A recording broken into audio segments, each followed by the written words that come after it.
Our top stories coming up this evening live from New York City. The world's second largest movie chain is considering Chapter 11 bankruptcy. It faces maturities on billions in debt. And fresh security concerns about TikTok. Its in-app browser can monitor your keystrokes according to new research. And the cost of raising a child now topping $300,000 thanks to inflation. That and much more coming up on NTD Business. Great to have you with us. Don Ma here sitting in for Paul. Wall Street ended sharply lower today. All 11 sectors of the S&P 500 fell, led by tech, consumer, discretionary, and communication services. The Dow gave up 643 points or 1.9%. The S&P fell 90 points or 2.1%. The Nasdaq lost 324 points or 2.6%. And investors will be looking at the Fed meeting later this week for any signals of how aggressive the Fed will be. Chair Powell is set to give a speech on Friday morning. We'll have analysis. And shares of the world's second largest movie chain, Cineworld, plunged over 30% today after announcing it's considering filing for bankruptcy. It's the owner of Regal Cinemas. So are people simply not going to theaters anymore? NTD's Colin Fredrickson reports.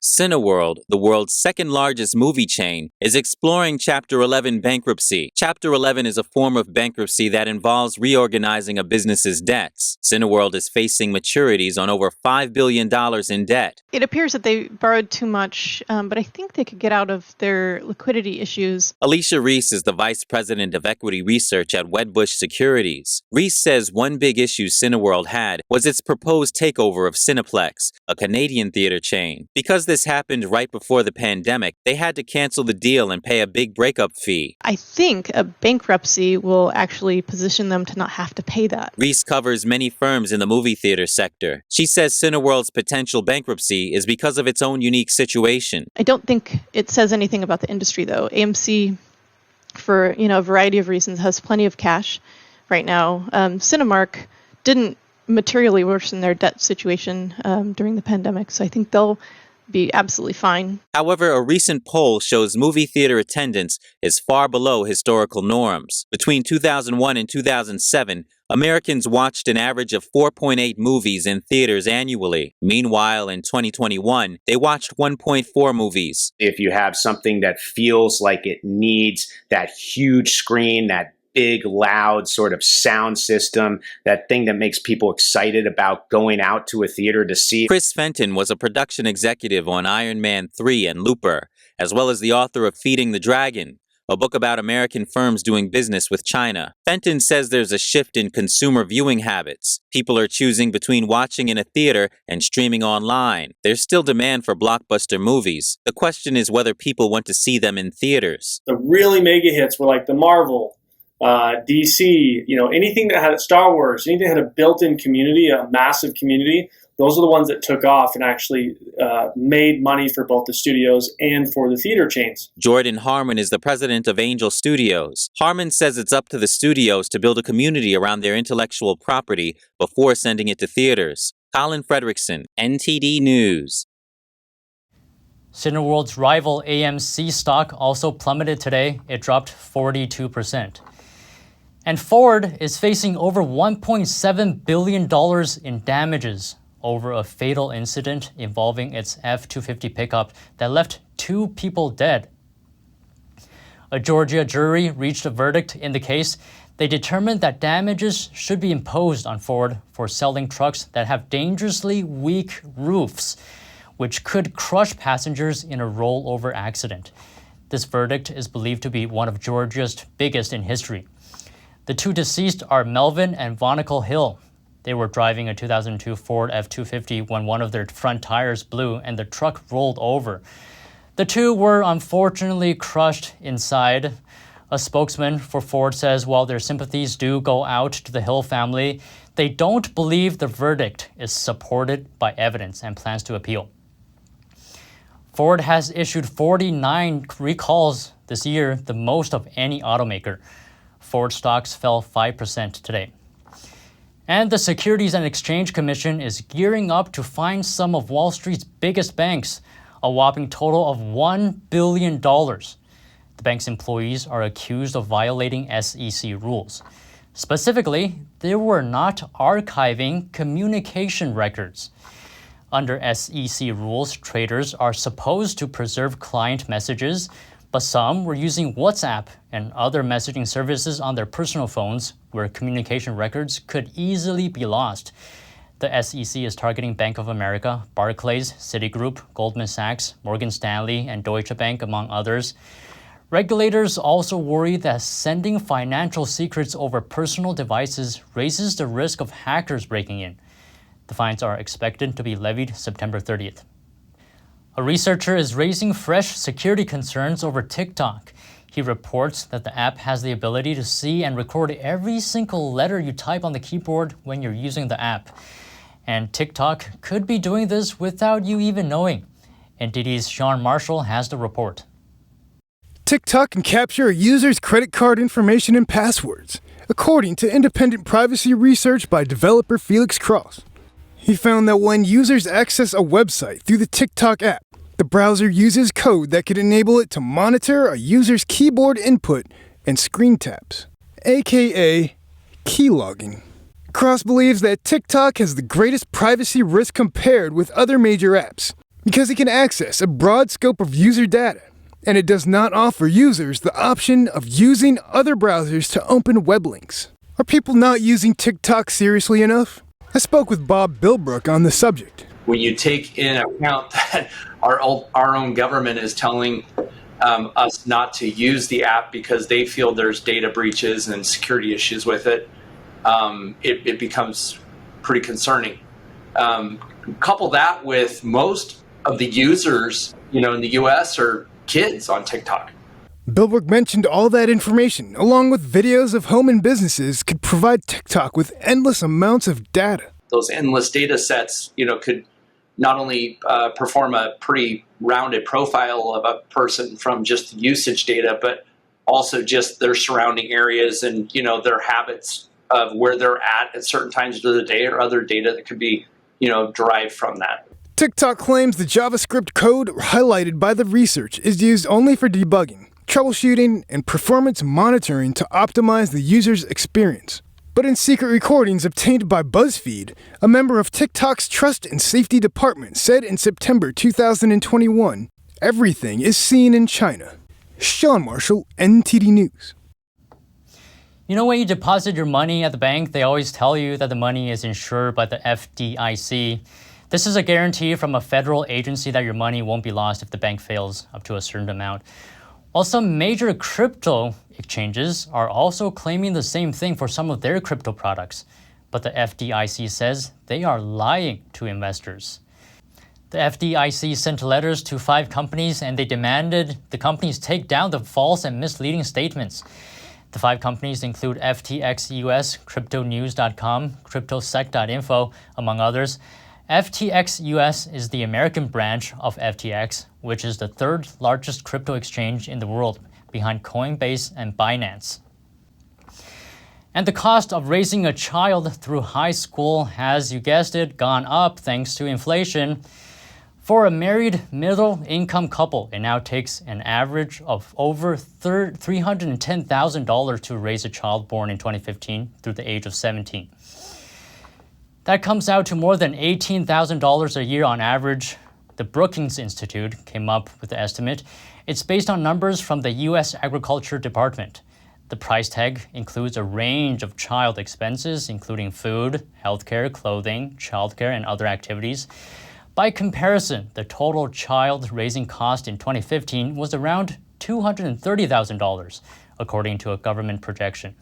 A senior fellow at Brookings suggests many couples will now take a second look whether they will have a first or second child. And U.S. natural gas prices have jumped to a 14-year high, hitting almost $10. Prices in Europe also surged. What's behind the surge, and how does it affect consumers? Earlier today, I talked to Tom McNulty, an expert on the energy industry. Here he is. Tom, great to have you. So natural gas prices are at a 14-year record high. Just to start off, what's behind that? Break it down for us. Sure, a couple of things. More tactically, tremendous hot weather in the United States, all over the country. That drives up power demand. People are running air conditioning. It drives up the demand for gas-fired generation. That's kind of a simple explanation. It's quite accurate. The bigger picture is tremendous demand, really worldwide. What's happening in Europe does filter into the United States. There's tremendous demand for LNG coming out of the United States, liquefied natural gas. And so that draws gas out of the US market for shipment to Europe, where they're concerned about being cut off by Russia. I mean, the bottom line is the US has a great deal of natural gas. We were the largest natural gas producer in the world last year. So it's more a question of getting production to accelerate faster. Right? Production is up, production is increasing, but it hasn't been fast enough to match the demand. How has been the exports in terms of natural gas to Europe? It's record levels. The constraints are physical infrastructure. LNG export terminals take a while to build. They're expensive. Pipelines have to be built to get gas to the export facilities. That is happening. Companies are trying very hard to get approvals, permitting, financing. There's no question. It's not a mystery. People are trying to build and expand meaning the United States, LNG export capabilities, but it's hard to do quickly. That's the problem. It's going to take, well, you can measure it in months and maybe 1 to 3 years, but that's not fast enough right now given the demand. And there's demand also from Asia. It's not just Europe. So then with everything considered, for U.S. prices, do you think it will stay high or go down? No, I think natural gases will remain firm in the United States. I believe we'll stay above $7.50. Right now we're above $9. That should remain the case. Right now, this is normally the season where you put gas into storage for the winter months, and where EIA numbers I've seen were 10 to 12% behind on injections into storage. So that tells me prices will remain where they are. But in Europe, they're much, much higher, and they're going to stay where they are or go even higher, which is very, very damaging to those economies. Now, just one last thing. What do you think the impact will be to consumers? What are your concerns as we go into the colder season? It affects power bills and heating bills. The thing about natural gas is it's used for both. Power bills throughout the United States are higher. It depends on your state, your location, and the deal you have with your provider. But going into the winter, you'll see more gas used for heating. And so again, it's inflationary. It's difficult for consumers. And I don't see a lot of relief because the demand just continues to outstrip supply right now. Again, producers are trying to produce more. Almost everyone I talk to, they're trying to produce more, but it takes time. All right, Tom McNulty, president of TJ McNulty Company. Thank you very much for coming today. Thank you. Have a great day. And the federal pause on student loan payments is set to expire at the end of this month, meaning millions of borrowers will need to start making payments once again. Over the weekend, the Education Secretary said President Biden could make an announcement, possibly extending the pause in the next week or so. But a new poll says Americans are worried the move could make inflation worse. The CNBC poll shows 3 out of 5 Americans have this worry. The reasoning is this. Since the borrowers don't have to pay back their student loans, they'll spend the money on other things, which will bid up prices for those things. But some borrowers say they'll use the money to pay back other loans or save for retirement. So far, in total, President Biden has canceled nearly $32 billion in student debt. And it looks like recession fears are not going away. According to a poll from the National Association for Business Economics, 72% of economists expect the U.S. will enter a recession by the middle of next year. Meanwhile, 19% believe the recession has already begun. For the survey, nearly 200 members of the NABE were questioned earlier this month. Fed Chairman Powell recently said there is a chance to get inflation under control before a potential recession. However, he admits the path to do so is hard because drastic rate hikes may be needed to knock down inflation. And still to come, an Apple Airtag helps track down a thief. And we hear from a business in the UK that's testing out the 4-day workweek. How's it going so far? That and more coming up on NTD Business.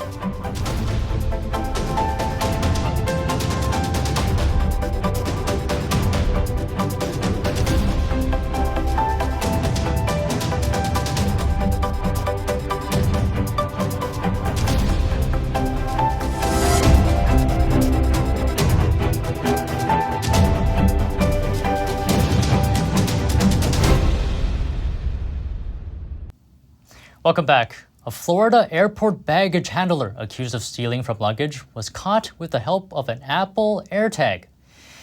19-year-old Giovanni DeLuca was arrested at his Florida home August 10th and charged with 2 counts of felony grand theft. The sheriff's office says DeLuca worked for a subcontractor at the Destin Fort Walton Beach Airport. So here's what happened. In mid-July, a passenger reported her luggage missing with more than $1,600 of items inside. And her bag had an Apple Airtag in it, which helped authorities track it to a residential area near the airport.